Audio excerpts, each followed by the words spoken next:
Welcome to the Curly Carvo Cation channel. I'm Clary, and because of my teaching, engineering, and retail experience, I believe that I can guide you in ways that aren't traditionally taught on things like work and academics. That way you can think for yourself and to think critically. Make sure you subscribe to get all of my content, and let's head into the video. Alright, you see that I got my hard hat on, which means we're talking about engineering, and specifically when engineering is too expensive for you to pursue. And what do I mean by that? Engineering school costs money, and you have lab fees on top of that, and going straight into university, I actually don't recommend that, but even community college can be quite a cost. So here are a few ways that you can prepare to be an engineer while you're building up your wealth in order to pay for engineering school. Now I got my handy dandy notebook. You're going to hear some pages flipping, so just be patient with me. I'm not preparing you for engineering school, but to become an engineer when you graduate. And I worked in automotive and in aerospace, and I got to observe a lot of engineers. And in every place that I found, there are three types of engineers there. There are project or product engineers. So these are your Tony Starks, your Howard Starks, your Hank Pyms that are the creative brainiacs that are making the product or designing the product. You have your quality engineers. These are fault finders who remember when you didn't text back on April 13th, 2018 at 12:57 p.m. That's suggest, but they are records keepers who sift through a ton of data, and they want to ensure that the product is up to snuff, hence quality engineering. A lot of times production is slowed down by quality because quality is making sure that everything is quality. The last one is the manufacturing engineer. These type of people, they work on the floor with the technicians, they keep the machines running, and they may understand quality standards and what products are being made, but they focus on getting things from point A to point B, and point A is the product engineer's brain, and point B is the customer's wallet.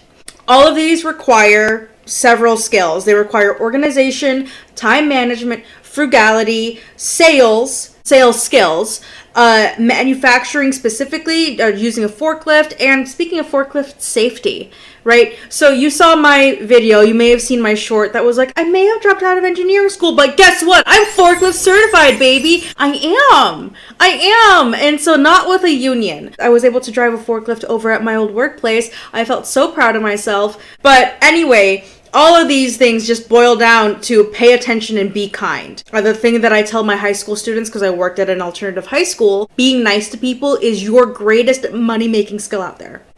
Your greatest money-making skill. Because if you think about it, nobody's going to want to work with you if you're a jerk. Nobody's going to want to work with you. No one's going to buy from you if you're a jerk. And so if you are a kind person, that doesn't mean you're a pushover. That doesn't mean you don't make boundaries. But if you are a kind person, people want to work with you. People are like, oh my gosh, I love you. I want to buy your product. You're selling something? I'm going to buy it. Doesn't matter if I don't need it or not. I'm going to buy it. That's the great thing about building a community. So pay attention and be kind. Now, my experience was in retail, and actually in my engineering roles, my retail skills actually put me at a greater advantage or a greater edge above everyone else because I'm organized. I make goals, I set goals for myself, I can reach those goals, I know how to delegate tasks, and the organization level actually comes from retail. So let's go over a few of them. When you're in sales, well, let's say you're working at a mall where you are talking directly to your customers and you are trying to sell them a product and to upsell, all right? This selling products to customers and knowing your product in and out, that's something you're going to do as a project engineer. And so you have to work on being a salesman in order to be an engineer. It's not just being a brainiac, but being able to sell what that brainiac brain made. Okay? Inventorying, for those of you who don't know, you go through every single item in the store and you scan all of them. And this is typically done after hours. You are sifting through everything. So remember that sifting. This is something that you'll need to be as a quality engineer, where you're a record keeper and ensuring that the numbers in the system match the real world. So this inventorying is a way to determine if somebody is stealing. If you're doing customer assistance, like getting different sizes and colors, this could be like consulting and engineering, where you're just that consulting ability and saying, I think this is better fit for you. I think this is for you. And I did that all the time with the clothes that I wore. I worked in a women's fashion store, and you know I was buying everything with my paycheck, right? And I understood the products in and out, and they were great products. And so, of course, I was buying them. And then when women come into the store, they're like, oh, I hate buying pants. It's always an issue for me. And I'm like, hold on. Is it because you feel like your thighs are bigger than your hips? I got the one for you. Let me get you. What are you, size 4? Let me get something for you. And then they're like, oh my gosh, you did that so well. And like, I know. Because I know the product in and out, right? And you might not think that there's a parallel in engineering, but engineering is a type of business, and you need to be able to sell to people and know exactly what your customer wants. Obviously, you're not selling something fashionable. You're probably not selling something fashionable as an engineer, but you're trying to sell something to a client that wants something, and if they don't know what they want, you need to be knowledgeable enough and good enough at asking questions, and the right questions, to know what exactly to offer to them. Let's go over to closing. This is another quality engineering type of role where you're counting money, making sure that the money in the system matches the money in the cash box. And whenever there is a discrepancy, what's the tolerance that's allowed? Tolerance meaning plus or minus. I know that whenever I first worked at the mall, it was like plus or minus $5 was okay. And then like whenever I worked at another store within the mall, it was like plus or minus $20. Anything over that, then you have to file it in the system, in the loss prevention portal. And then anything above another number, you had to call. Which is difficult because, like, if it's after hours and then most people in corporate leave at 5 p.m., what are you supposed to do? But you have to make sure problems are documented and that there is a corrective action. This is a engineering term, is corrective action. There's a corrective action to make sure that we don't fall into these problems again. That requires some teamwork, but that's a lot of times what the quality engineers will do, is to find the issue, document the issue, and remind everyone, hey, this is an issue. You didn't text me back at 12:57 p.m., right? You need to remember issues and keep those in mind. So if you're really good at like finding faults and everything and remembering when people wronged you, you're a quality engineer. You're halfway there. Let's go to the next thing.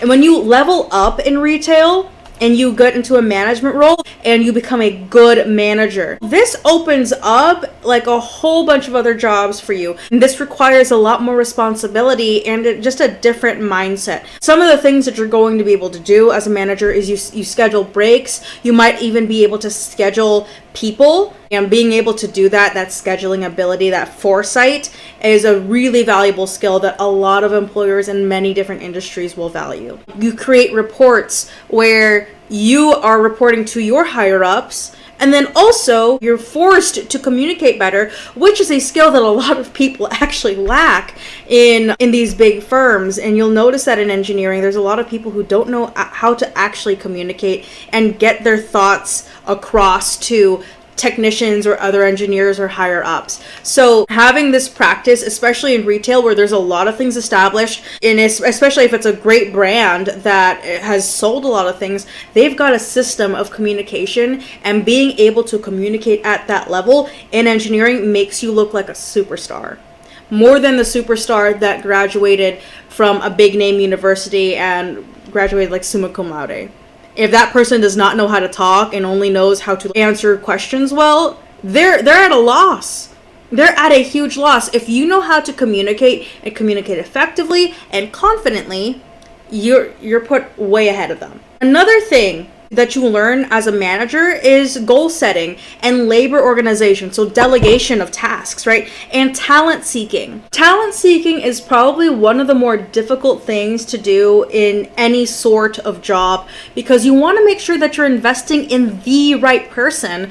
And it's a lot like finding a spouse. It's that, like, you can't be careless with this, you can't act desperate, Because when you're desperate, like, you might very well be desperate, but you can't act like it, because desperation puts you in a position where you're just willing to let anyone enter and ruin your life potentially, and you cannot let that desperation drive you to just find any old random person. When you are in a management position and you've had the practice to seek out talent and say, like, I think you're fit for this, and you're able to, like, foresee that, like, you've got your future glasses on, a lot of people would really love for you to be able to use those future glasses, those innate future glasses that you have, in bringing in talent. That's a great skill when it comes to management. And here's another thing when it comes to management roles. When you get promoted, and I'm specifically talking about, like, engineering, okay? When you get promoted, you will likely occupy a managerial role. That's just how it happens. You're going to be in charge of people. And that's up to you if you want to be a manager. But it's not a bad practice to hone these skills of management and everything that I've listed earlier,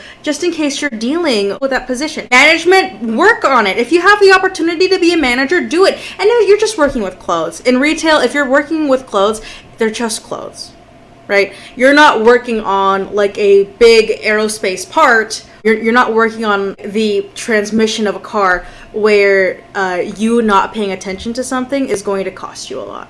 So work on and practice those management skills while you're in retail if you choose to.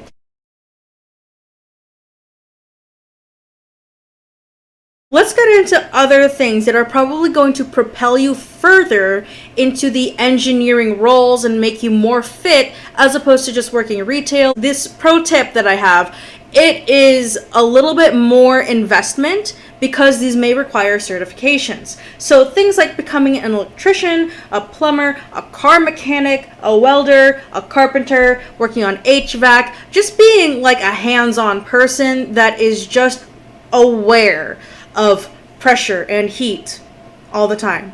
Like, everything in engineering, everything in science is pressure and heat.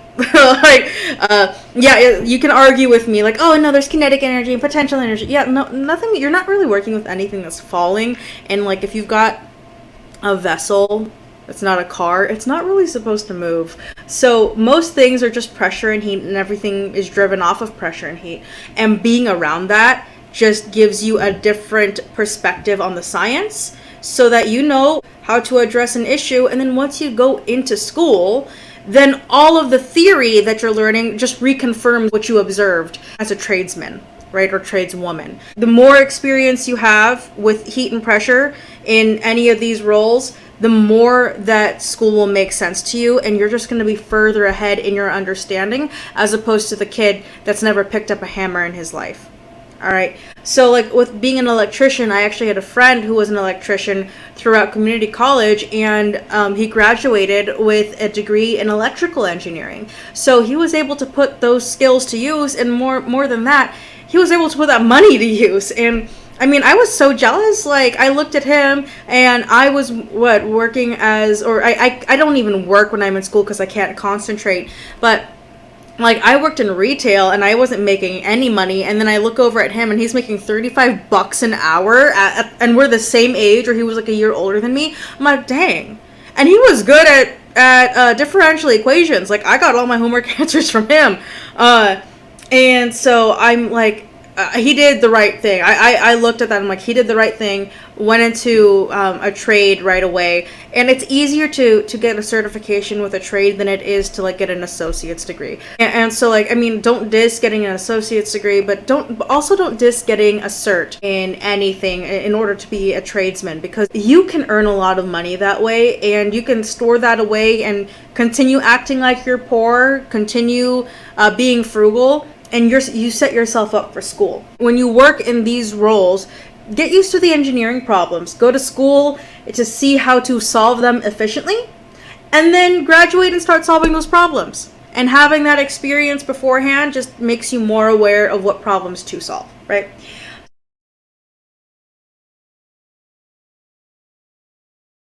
If becoming a tradesman is still kind of out of budget for you, well, build your experience as a worker in food or retail and then work in manufacturing as a production technician. Why not apply as a janitor in a big corporate office? What does being a janitor have anything to do with engineering?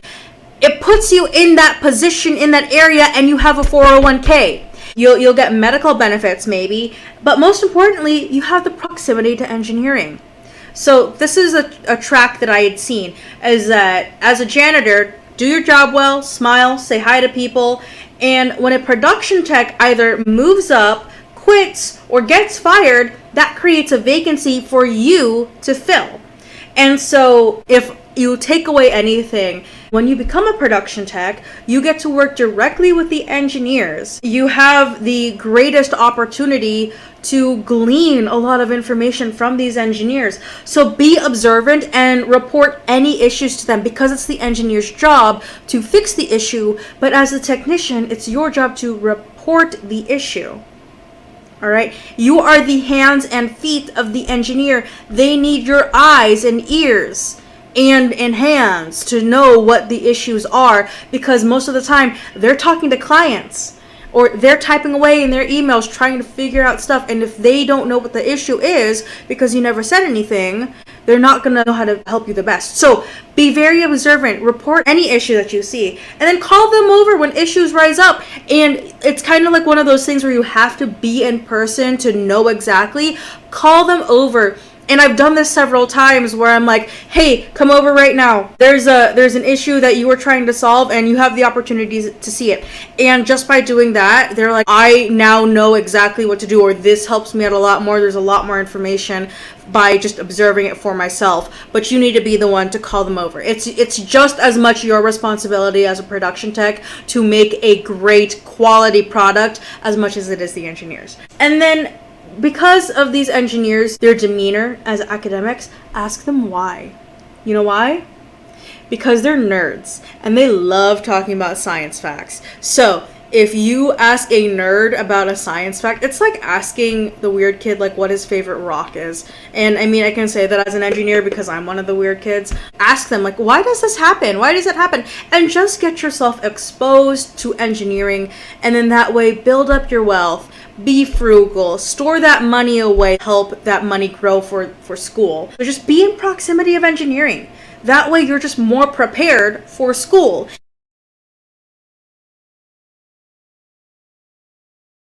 And speaking of school, here's another pro tip that's going to propel you further. Do not sleep on an associate's degree, because my associate's degree is what got me my jobs in the interim of me dropping out of school. Get an associate of science. I got one. I don't know how associate of sciences versus associate of arts and sciences looks like, but I got an associate of science because I did not want to take an extra English class, and that specifically propelled me above a production tech role and got me more money as a result. And also, it's a great stepping stone, because when you're transferring to another university and perhaps like they don't have the same division of terms, so what happened to me was that I went to a quarter school, and then the school I went to was a semester school.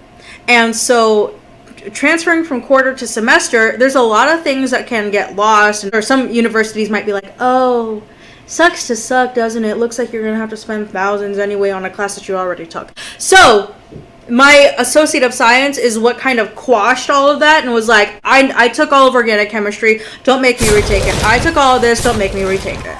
Like, I know what I'm talking about. And that just gives you extra oomph, not just in the workplace, but academically. And I've seen lots of jobs, like especially manufacturing, that value people who have associate's degrees. So don't sleep on that. And like I said, it's a great stepping stone. If you need to take a break from school for whatever reason, your miracle is born, you got sick, whatever, then that associate's degree is really going to help you. If you get the money for that, pursue an associate's degree. Pursue an associate of science. And then if you still got the money, go straight into a university. But if you don't worry about it. You're still able to make money. You've got all your experience.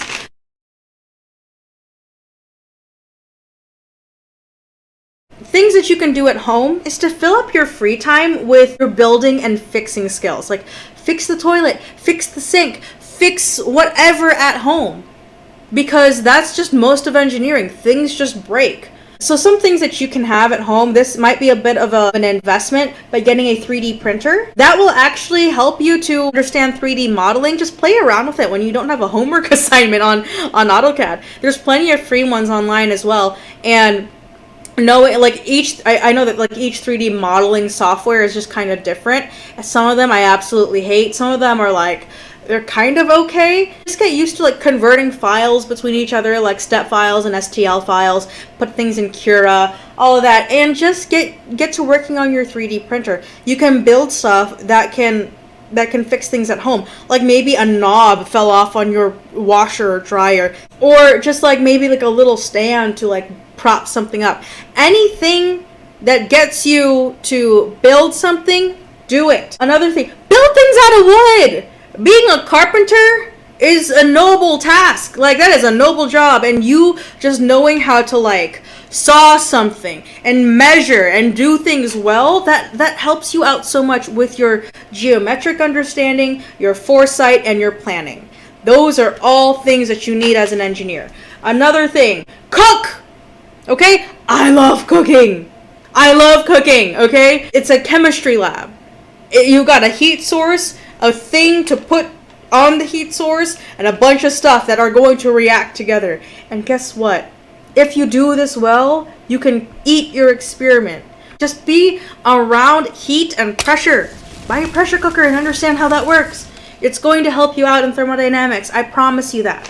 Another thing, crochet or knit. This requires planning and forethought, and you are like sitting there and actually building things. You may need to create a plan or follow a blueprint, follow a plan in order to make something well. And you might be like, how does that have anything to do with engineering? It's your reasoning skills. It's the foresight skills. It's the planning skills that will translate over and actually help you out a lot. There are a ton of things that I did in engineering because of retail. There's a ton of things I do at home because of engineering and retail. So don't sleep on any of your skills that you can possibly make. There's a lot of things that transfer over, specifically just organization, time management, frugality, and just foresight and planning.